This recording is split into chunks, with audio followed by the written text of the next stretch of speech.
Hey everyone, Chris Lopez here, and welcome to our third module in the Ultimate Denver House Hacking Guide. So today we'll be talking about the best type of properties for house hacking here in Denver. Now, we wanted to talk about specifically because oftentimes people come off of Google or Bigger Pockets or their websites and say, hey, I'm going to buy this type of property.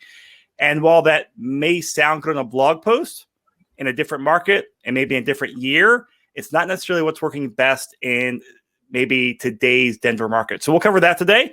And who am I? I'm Chris Lopez.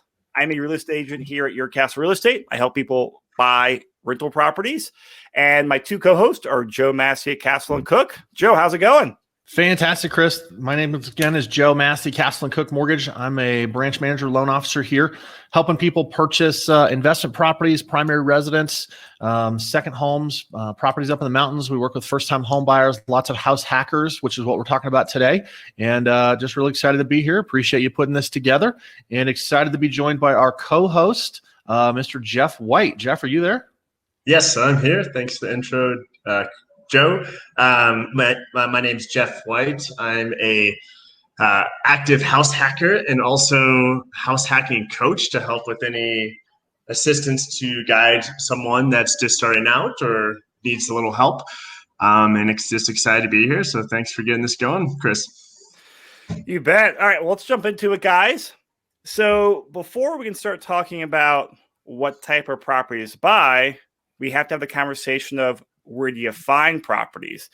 Now, Joe, you and I talk about this quite often throughout the week as we're working together and doing transactions, is that we talk with a lot of people and they, read articles or hear investors and they want to go knock on doors or go find sellers who are selling the property for way below market value or go find a wholesaler.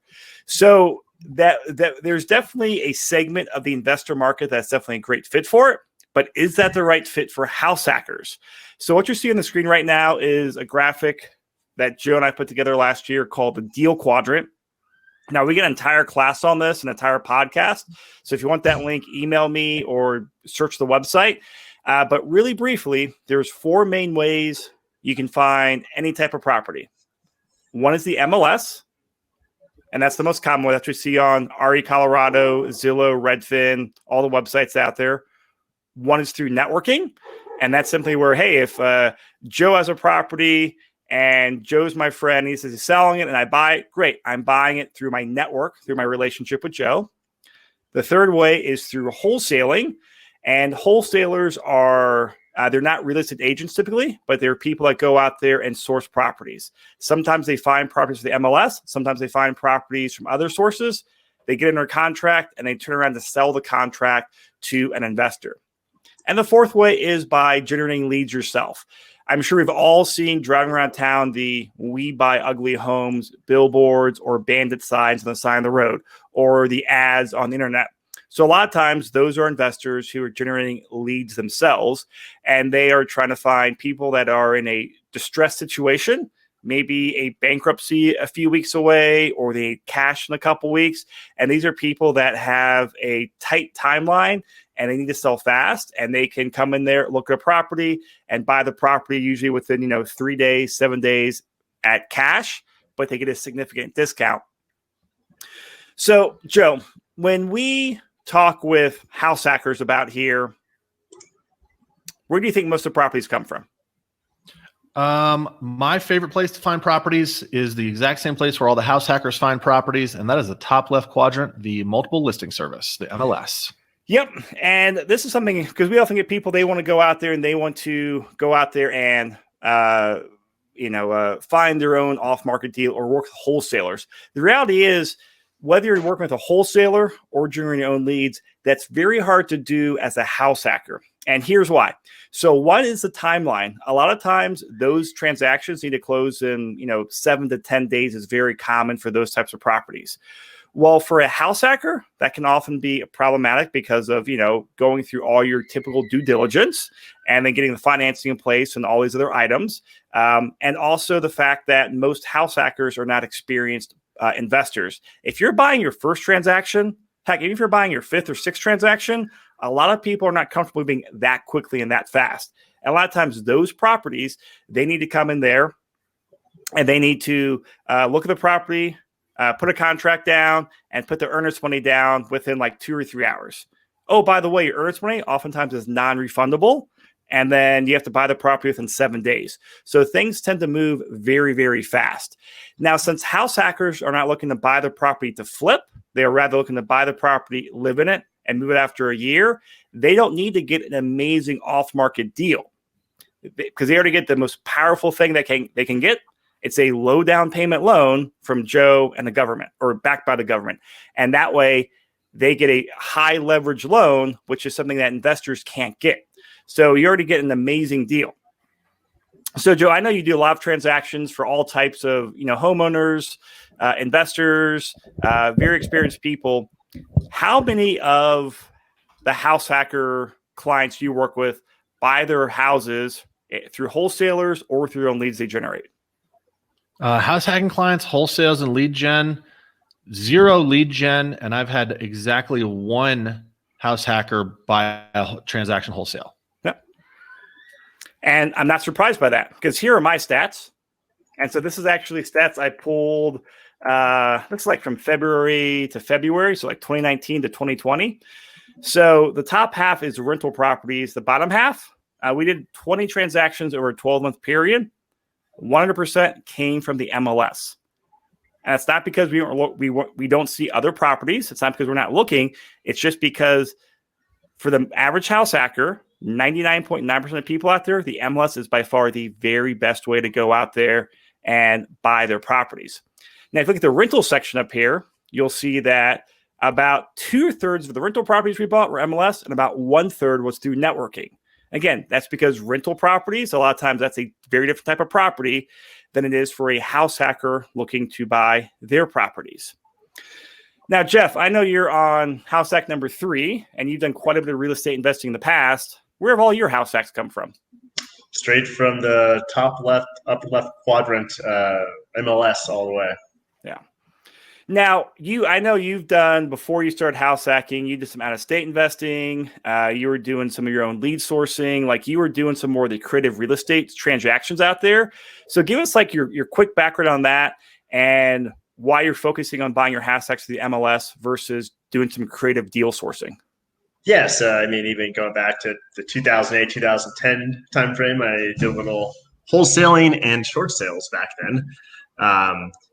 And it was a challenge, and we did bandit signs, but it was, even back then when there was an abundance, it was a complete buyer's market, complete opposite of today. It was still a challenge to even find people that, deals that you could really close. And almost none of them, they were all like like a week away from foreclosure, or like 2 weeks. So they weren't even realistic to purchase, like a buy and hold for a traditional buyer. And then, wholesaling, I have done different, through that, I did get a few wholesale deals, and same thing, how fast they want to close. Usually these properties are in such disrepair that you can't get normal financing from them. So it was just not realistic, at least doing those more non-traditional paths of trying to find your own deal. Not saying it's impossible. It just takes pretty much a unique person that has great marketing skills and also could really make it a full-time job, because you can't just do it as much as those infomercials tell you can do it part-time. It's not even close to that. You pretty much have to meet someone. Like, you pretty much have to be able to answer your phone, because they're calling 10 other wholesalers probably right then and there, and probably go meet that person within like the hour of that phone call or less. And that's just not realistic for most W-2 employees or the traditional person that wants to buy a house hack.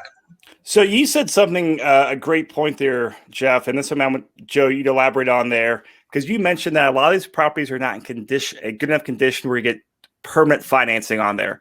Joe, so if I'm coming in there to buy, a 5% down conventional house hack property, why can't I just buy any property out there? Like, what conditions of property need to be in so I can buy in it and live in it? Yeah, the property needs to be in average condition or better. It needs to be safe, sound, and habitable. It's my least favorite word in the English language, habitable. I can never spit it out. So the way I describe it is if you can go into the home and set down a 2-year-old toddler in the middle of the floor, and that child can run around and be reasonably safe, you're probably okay. You can probably get conventional or FHA financing on it. If I go into the middle of the house and I set down a 2-year-old toddler and he's going to run to the back of the house and there's a window kicked in and there's glass all over the floor and he can pick that up and get hurt, that's a problem. If the carpet is missing and there's tack strips all around the side of the house that he could step on and get injured, that's a problem. If the light switch covers have all been removed and the outlet covers have all been removed and there's exposed wiring and he could stick his hand in there and get shocked, that would be a problem. So a lot of wholesale transactions, a lot of transactions that we get through networking might be in worse shape. They're damaged, they're foreclosures, they're distress sales. They are my favorite, a fix and flop, right? So somebody that was doing a fix and flip ran out of money, couldn't finish it, and so the house is halfway done. For conventional financing, that property needs to be, again, habitable right out of the gates, ready to go. If it is not, we would need to look at some other alternative financing like a hard money loan or maybe some sort of private money financing. Yeah, and so in my time as an agent, I've done one deal with a house hacker, and these were experienced investors. They'd done a few flips, owned a few rentals, and they were moving on to their second or third house hack. And they had some, really cool plans of doing, a live-in fix and doing some major value add to the house. And so they got, a great location around Denver, and found the properties exactly what you said, Joe. It was a fix and flop.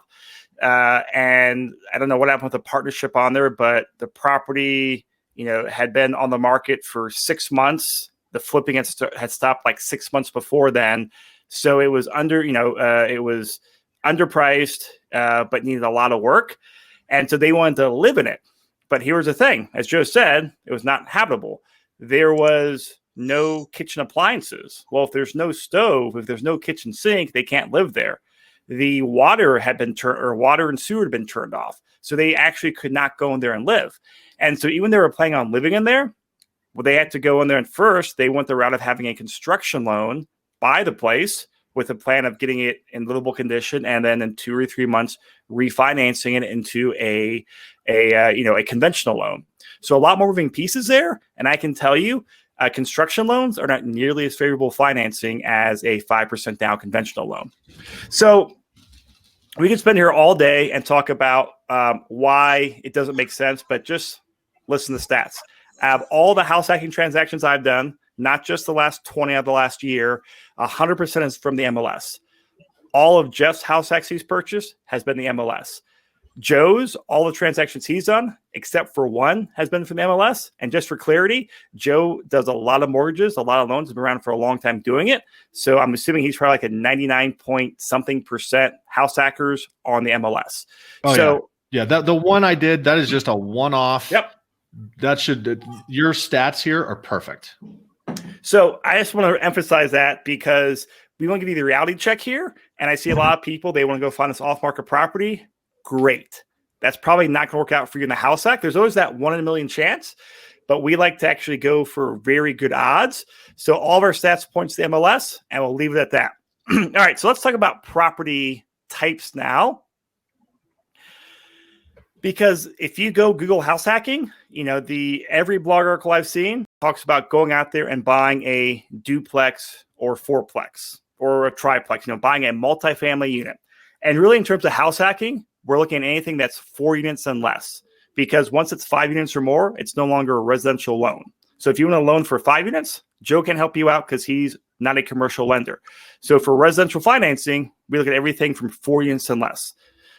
So here's the thing, it makes sense on the conceptual level, and looks good on paper that, hey, go out there, buy a duplex and then live on one side and you rent out the other side, or go out there and buy a fourplex and live in one unit and rent out the other 3. The problem here is you have to look at what's going on in the market.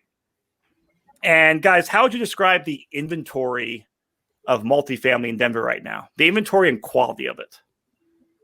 Very low, very, very low. And the quality is not great. If you do find a property that's available, it's probably overpriced and it probably is in not the best condition. Yeah, I agree with Joe's sentiments. Low and low, basically. You're not gonna like if you find that unicorn that's like the fix-up multifamily, you're gonna pay the premium to buy that fix-up multifamily. But if you're just talking about the run-of-the-mill multifamily property, it's gonna be probably a rental its whole lifetime. And as with most rentals, the owners probably haven't fixed it up like a normal homeowner would compared to like a house hack. So it's gonna have at best rental quality finishes and updates and probably a ton of deferred maintenance as well. For that, that's what I've experienced. So I went and pulled some stats here on the inventory of multifamily. And so I went on the MLS and said, how many duplexes are there that are under $736,000? There's 19 of them. How many triplexes are there under $889,000? There's 7. And how many fourplexes are under $1.1 million? There's 11. Now, Joe, why did I pick those price points? Those would be the price ranges that you can purchase with an FHA loan with your minimum 3.5% down. Yeah. And so, because when you always look at properties, you always have to make sure, hey, can I get financing on this property? And there are more duplexes and triplexes and fourplexes all over those price points. But Joe can't give you an FHA loan on those because they're over the guidelines of that what those loans can do. So right there, that is 19 plus 11. So that's 37 properties of inventory and multifamily around Denver. And Joe, why don't you talk on the financing options here with multifamily? Yeah. So you could do that with an FHA loan, with 3.5% down on any of these. USDA would not work because we are talking about here in Denver, and you can't use USDA in the Denver metro area, number one. And number two, you can't use USDA on multi-units. But then VA would work on these as well with minimum down payment. But conventional loans, your duplex, you're going to need a minimum of 15% down. Your triplex and fourplex, you're going to need a minimum of 25% down. So 25% of 1.1 million, what's that? $275,000. Yep. Not really a great plan in my mind for using conventional financing if you're trying to house hack. Yeah, I mean, if you're putting down $250,000, don't live in the place, just buy as a rental. Right. And the other thing on here is, great, you can use the FHA to go buy your first property, which is what Jeff did with his fourplex a few years ago. But can I use that FHA on my second and third multifamily, Joe? Generally not unless you're moving a long distance away, because FHA is really not designed to help you build up a rental portfolio. So once you've got 2 or 3 or 4 properties and you want to use FHA to buy another property, we're going to submit that over to FHA and they're going to say, no, you're looking at building a rental portfolio, trying to buy another multi-unit. That's not going to work here. You're going to have to do conventional. So you'll need to do that 15 or 25% down. So that's why it's important to use FHA that very first time out of the gate. And going back to one of the earlier modules we talked about was, the real power in house hacking. It's not buying one property, but it's buying multiple properties through the nomad strategy. So great. Do you need to buy multifamily in your first property? No, you don't. If you can, great, but don't get fixated on there, because the power of it comes in buying your second, third, fourth, and fifth, and sixth property. And I don't care how good your first multifamily property is. I'd rather take 6 rental properties, and I'll come out way farther ahead than that person with a Grand Slam multifamily house hack. So some other considerations to think about here with these properties is that if you're using an FHA loan to buy these properties, they have higher appraisal standards. And this is important to keep in mind because Joe gave the analogy earlier about putting, a toddler down in the middle of a room and how safe can they be. Well, FHA has higher appraisal standards, safety and health standards than conventional loans do. So if I'm selling a fourplex and then Jeff wants to come in and do a house hack, and Joe's coming in and putting $250,000 down with a conventional loan to buy it, and both their loans are equal, I'm probably going to go with Joe's loan. Here's why. Because Joe's an investor. He cares a lot less about the property than Jeff does, because Jeff's going to live there. Jeff's going to be pickier. Oh, this is Jeff's first property? Oh, Joe, you've got 9 properties? Cool, you know what you're doing. Yep. Plus, the appraisal standards that Joe will be held to through his lender is going to be a lot lower than Jeff's. And the FHA appraisal standards, I mean, they get nitpicky. Oh, there's no handrail. There's chipping paint. We can't lend to you. And oh my gosh, have you guys ever seen chipping paint in a multifamily around Denver? All the freaking time. Like every one of them? Yeah. So they just have a lot of, a lot higher standards to go to. And so put yourself in the shoes of what the seller is going to do. And since we're in low inventory and a seller's market, a lot of properties get multiple offers. Well, they're going to usually go with the least headache, most likely to close transaction. And that's usually an investor versus a house hacker. The other thing, there's that guideline that you have to move into the property within 60 days. Well, what do a lot of fourplexes have in there? They have tenants. So if you're in there, or if you're buying the property and all 4 units are leased up, well, one of those units their lease needs to be ending within 60 days so you can move in, or it needs to be a vacant property. So keep those 2 things in mind out there. So we only have 37 properties on the MLS right now that are multifamily. So I guarantee you, a lot of them don't have a tenant or a unit that is vacant, or a tenant that's moving out in 60 days. And a lot of them won't meet the appraisal standards. Now, I have no data on there, but I would say that probably wipes out about at least 50% of the properties on there. Joe, do you have any other numbers to pull out of the thin air like I did on that? But I don't have any data on it, but I mean, the appraisal standards are going to be big. The must move in within 60 days. That's big because a lot of fourplexes and multi-units, they're fully occupied. I've done several appraisals recently on people refinancing their multi-units, and they're all fully occupied, right? And vacancy right now is less than 2% for 4 units and under. So very low odds that you're going to find one that's vacant that you can buy and move into within 60 days. And then the high competition from investors, that's why you're seeing the prices so skewed. So let's think about this for a second. Let's look at a duplex, $736,000. That's a 2-unit property. All right. So 2 units, 736 divided by 2, that's what, $368,000. That's really, really high for an investment property, $368,000 per unit. But that's what investors are paying for them right now, because they do get some economies of scale of 1 roof, 1 mechanical system, et cetera. But that's a really high dollar amount to be spending for 1 unit.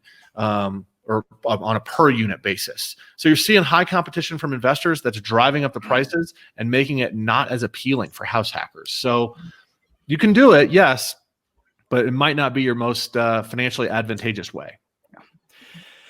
And so the last bullet point on this topic is that out of those last 20 transactions we did, 2 were multifamilies, 2 were duplexes. And so that's 10% of our house hack transactions have been duplexes. And over my entire career, it's definitely less than 10% of all the transactions we've done. So 10% is higher than the long-term average, but 10% is the recent average. So I'm not saying it's impossible to go out there to buy a duplex or a fourplex, or that you should not look. What we're saying here is don't get hyper-focused tunnel vision on there, because I've met a lot of potential clients that say, "Hey, I'm only going to house, I'm going to buy a duplex." Well, then a year later, they still haven't bought a duplex. Well, if they gone there and just bought another property, they'd be better off, because any property for a year, or any property that makes sense for a year, is better than no property. So is it a possibility? Yes, but but realize that's not the only thing to go out there and buy for your house hack. All right, guys, got any final thoughts before we move on? No, that was good. Cool. So houses, and I put in parentheses detached, because this is, to be very clear here, these are your detached houses. These are houses that you typically see. There's no shared walls. They're in the suburbs. They've got their four walls and a roof. No other properties attached to it. So that's what we commonly call a house. So the inventory here is really high. I say relatively high for the properties in the current Denver market. So I ran a search recently. And so I ran a search for houses that have 4 bedrooms or more and 2 bathrooms or more that are $400,000 or less. There are 276 properties on the market. So 276 versus 37. Which one has greater inventory? I'd say the houses. Probably houses. And so this is an important thing to keep in mind. Is like, great, I want to buy this, but what's the market offering me? Well, right now the market's offering you a lot of houses right now, relatively speaking. And typically what we're seeing here when we buy houses for house hacks, anywhere from the low 300s to high 400s, with most of them coming right around, 400 plus or minus about 30,000. So, high 300s, low 400s is the most common, but from the extremes are low 300s to high 400s. So in financing, talk to us about this, Joe. Yeah. The nice thing about financing, you can do FHA, VA, USDA. If you're buying out in a rural area, you can do conventional. You can do 5% down on conventional. You don't have to do that 15 or 25% down like you do on a multi-unit. So works great to buy a home for the very first house hack. Works great to buy a home for your second, third, fourth, fifth house hack. And Jeff, let me put you on the spot. I believe you did a multifamily for your first one. And then since that, it's all been single family homes using conventional financing, right? Yep. The 5% down conventional, that exact loan program. Yeah, and it goes off without a hitch. Like we looked at yesterday, you can buy down the rate, you can pay down the mortgage insurance. Lots of options for financing on detached homes. So, frankly, houses usually make the most sense in the current market. Now, if you're listening to this in 2022, it might have changed. But right now, for this year and the remainder of the year, I don't see this changing a whole lot.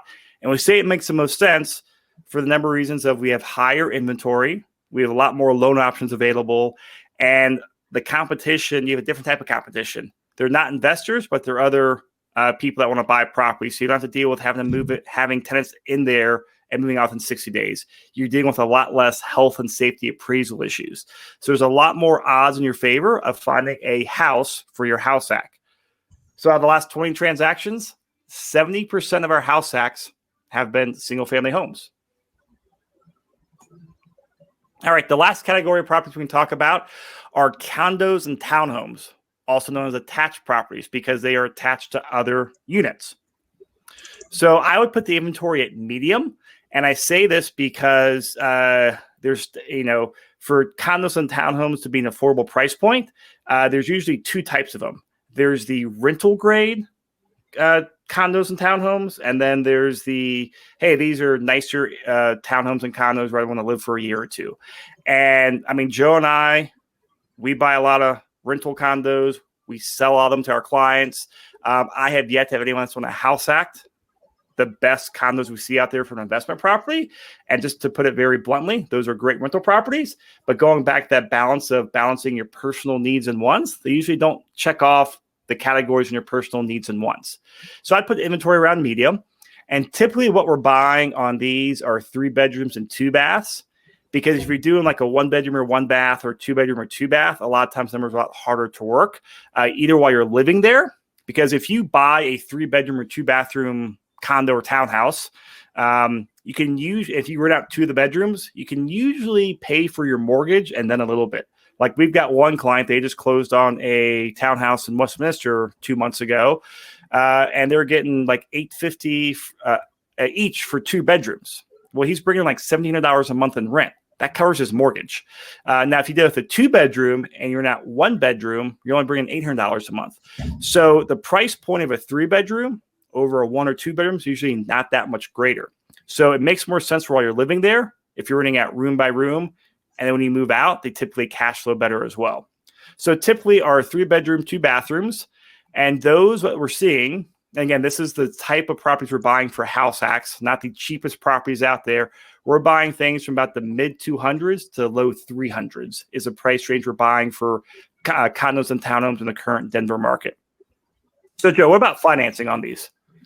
Real similar to single family that you can use FHA, VA, you cannot use USDA, excuse me. But there's some unique things with condos that the complex does need to be on the FHA approved list. And many condos are not FHA approved simply because the homeowners association has not sent in the paperwork or for other weaknesses in the homeowners association.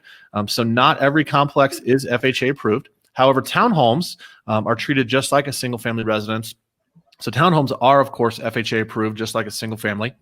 But again, you can use 5% down for conventional. And then there are also some 3% down conventional plans if you're a first-time home buyer.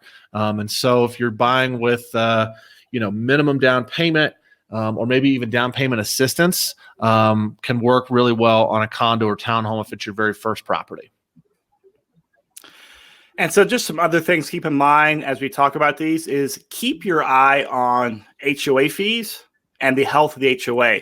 So you'll see HOA fees go anywhere from about $200 to, I've seen as high as $600 for condos and townhomes. And so there's a big, big spread there. And so typically what we're buying for house hacks and rental properties, $300 to $350 a month is about the highest we'll go towards an HOA, because once it gets above that $300, $350 mark, the numbers just stop making sense. It really hurts usually the cash flow of the property. Or there's places where they're super high in amenities, and those just don't make great rental properties.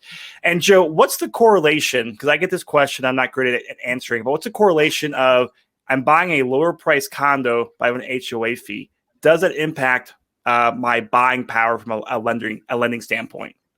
Yeah. So it varies a little bit, but if you're buying, let's compare a condo to a single family home. We've got to factor in the HOA dues on that condo as part of your monthly payment. So let's just say the HOA dues are $250 a month.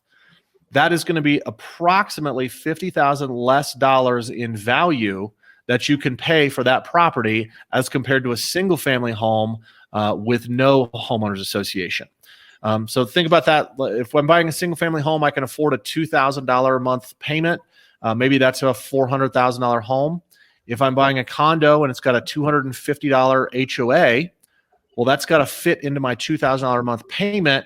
I can only afford to buy a $350,000 condo. And again, that's not precise math because it varies based on interest rate, taxes, insurance, et cetera. But that's kind of a good rule of thumb. For every $250,000, it's about for every $250 in HOA, it's about $50,000 less in the purchase price. And that's a great explanation. So thank you. And talk about the HOA health, because I know you look at HOAs a lot more than I do when it comes to underwriting, because you guys are lending on them.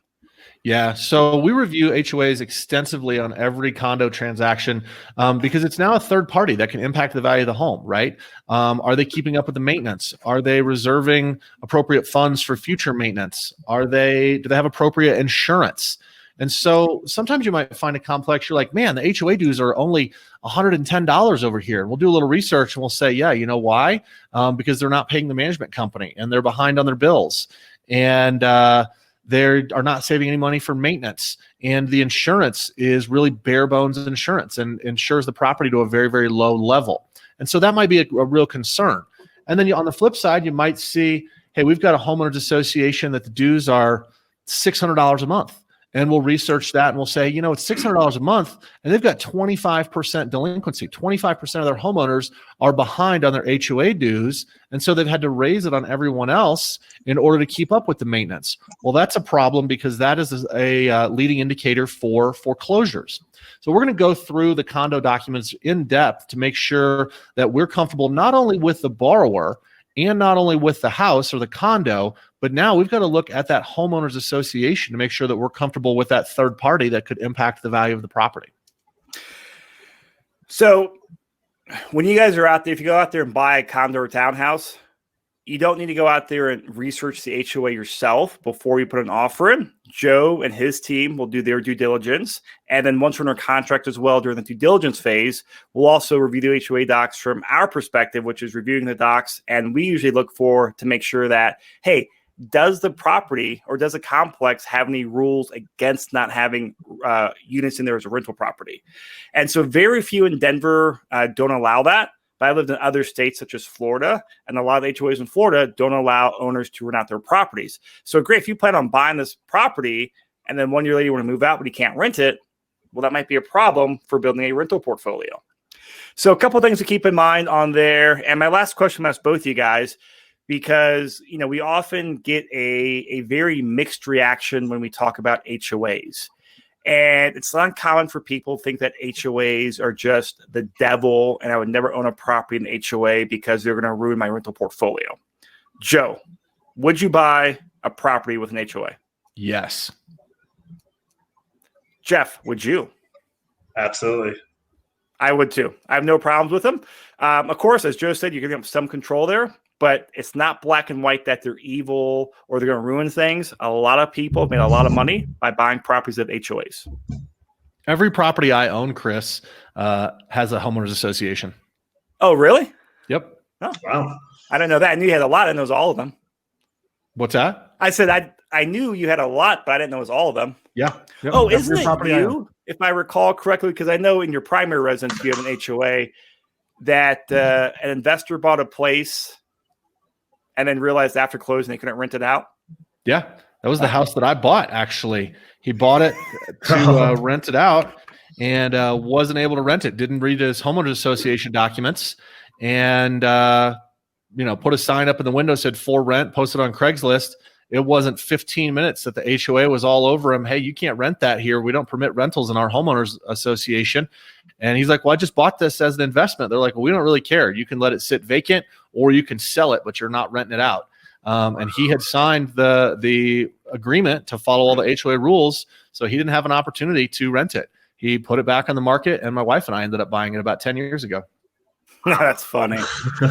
Yeah. So do due diligence on that. Like I said, there's not many complexes we've seen that don't have those rules, but it's always good to make sure and read about those rules. Now, if you're looking to do a short-term rental, such as an Airbnb while you live in there, a lot of HOAs do not allow for it. But again, that's something else you need to figure out. What does the HOA allow for and what doesn't allow for, and make sure it works. It fits with your investing goals. So out of the last 20 transactions we've done, 20% of our house hacks have been condos or townhomes. Oh, yeah. Oh, this is a good topic. I forgot we had the slide in here.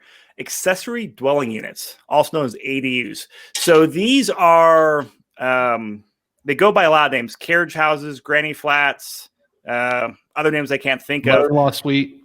Exactly, mother-in-law suite. So these are houses where you get your house, and then a lot of times they'll be out back where the garage is, or above the garage. It'll be like a one-bedroom, tiny house, or a one-bedroom apartment above a garage.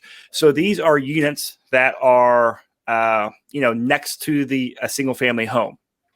So they've become really popular the last couple of years. A lot of people talk about them, and I actually did a really in-depth 9-part podcast series on them about 2 years ago and came to the conclusion that, yeah, they sound great, but they often don't work that well when it comes to house hacking.